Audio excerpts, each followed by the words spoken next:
The polls had barely closed when President Erdogan's supporters flooded the streets in a show of strength. Even amid a crippling economic crisis, theirs is a cult-like devotion.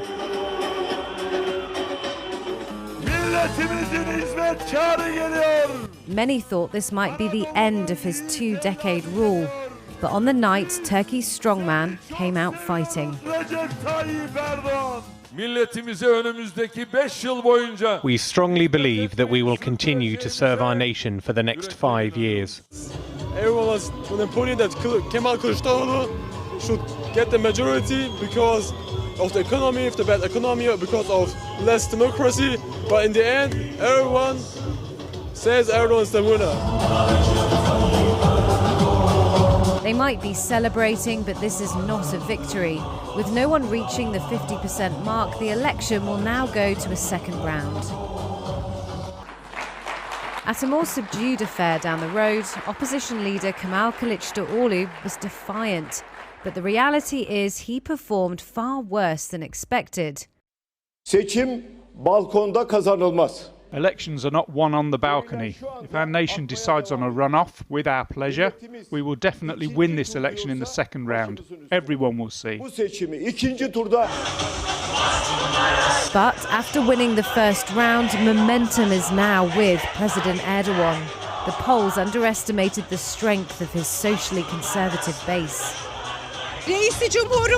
Our president is the last defender of Islam.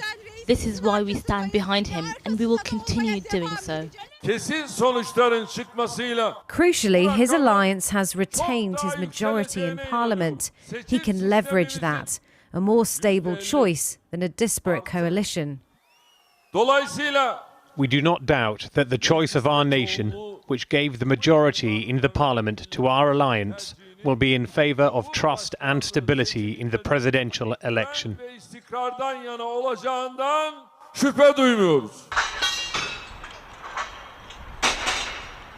Today at the opposition headquarters, they were packing down a stage that was never used.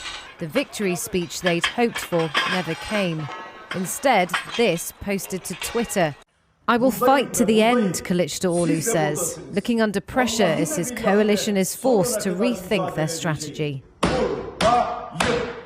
If Erdogan manages to defeat the opposition alliance joint candidate, then all of these opposition leaders will be discredited. I don't want to say that there won't be any other chance in the near future to defeat Erdogan, but it's going to be an uphill battle, and it's going to be exceedingly difficult.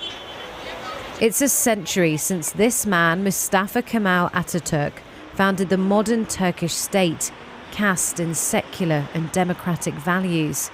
But there are fears that it's a vision in this country's past, and that Turkey might be entering a new era of authoritarian rule.